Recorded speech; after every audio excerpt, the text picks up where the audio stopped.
Hello, c'est Mathieu de Ludovox.fr et aujourd'hui, dans ce Ludochrono, je vous parlais d'Agartha, qui est un jeu pour 2 à 4 joueurs de 10 ans et plus et des parties de 30 à 45 minutes.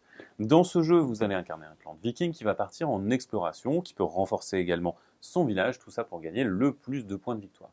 Celui qui a le plus de points à la fin de la partie, à la fin de la 6e manche, remporte tout simplement la partie d'Agartha.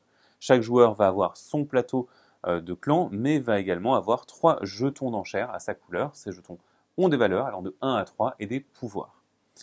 Voilà pour la base du jeu. Maintenant, comment est-ce qu'on va jouer? Eh bien, lors d'une manche, on va commencer par le joueur qui a le jeton premier joueur, le testament de Rolnir, qui va commencer à pouvoir jouer tout simplement un de ses jetons sur les enchères. On peut les jouer à 2 endroits, soit on peut jouer pour avoir un pouvoir, soit on peut jouer pour essayer de miser, et donc pour la valeur de son jeton.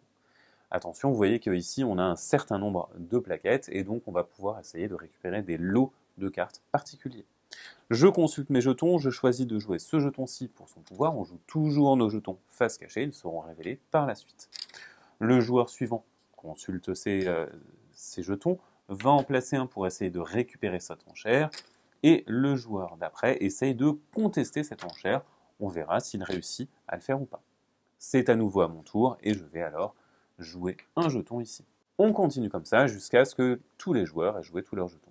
Nous allons résoudre les plaquettes en partant de la première et en se déplaçant vers le paquet de cartes. Et on va d'abord commencer par le pouvoir, puis l'enchère. Ici, je vais donc révéler ce pouvoir, c'est moi qui l'ai activé. Ça va me permettre soit de récupérer la première carte de la pioche, soit de récupérer une carte qui va se trouver ici et de la remplacer par une carte de la pioche. Je vais donc récupérer cette boussole. Elle va donc rejoindre ici un emplacement de mon plateau et je vais la remplacer par une nouvelle carte. Maintenant, ici, je suis le seul à avoir misé, le seul à avoir enchéri. Je vais donc récupérer ce lot. Lorsqu'on récupère un lot de cartes, on va le placer dans une zone de son plateau. Le village, l'exploration ou les lieux. Ici, je vais choisir de le placer dans le village. Je place mon objet ici et mon personnage là. J'ai terminé cette enchère, on passe à la suivante. Ici, il y a un pouvoir qui va permettre au joueur vert de déplacer une de ses cartes de son plateau. Il va donc la déplacer sur une autre zone. Et ensuite, on va révéler ce qui va se trouver là. Il y a un 1 noir et un 2 vert. C'est donc le 2 vert qui remporte l'enchère, c'est une valeur plus forte. Il va donc récupérer ces cartes et les placer dans une zone. Il va les placer dans sa zone d'exploration.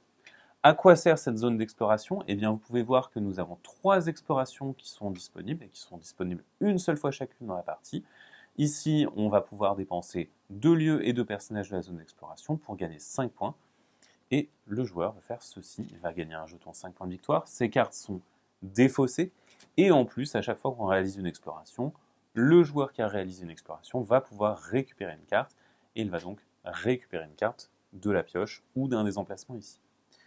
On va ensuite procéder à l'enchère suivante, on va la révéler, celle-ci n'a pas de pouvoir et on a une égalité.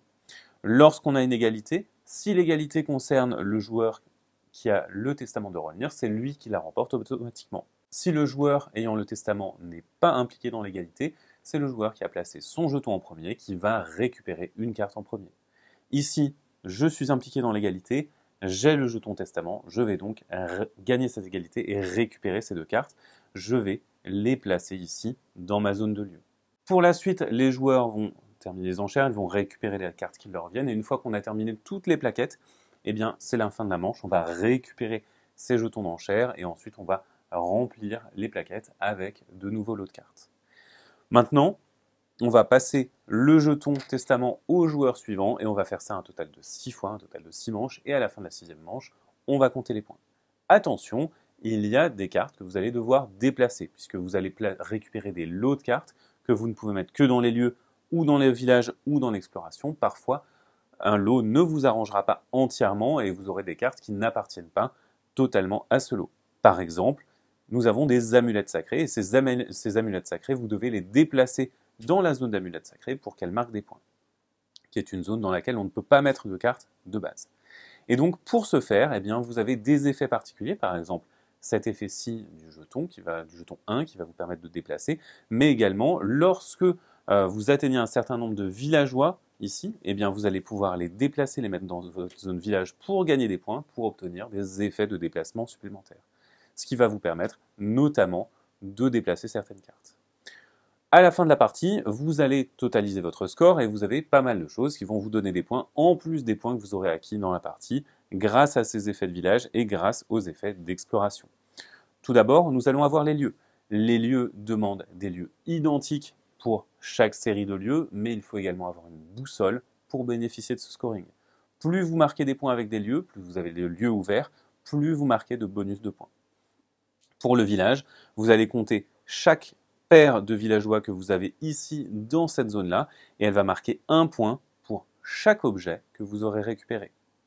Les amulettes que vous avez réussi à déplacer dans votre zone d'amulettes valent 3 points chacune, et vous allez ajouter ça à votre score accumulé au cours de la partie. Le joueur avec le plus grand score remporte la partie de Agartha. Voilà pour Agartha, il s'agit donc d'un jeu d'enchères dans lequel vous devez choisir si avec vos jetons vous voulez participer aux enchères ou déclencher des pouvoirs qui vous permettent d'optimiser votre score. Maintenant, c'est à vous de jouer. À bientôt sur ludovox.fr.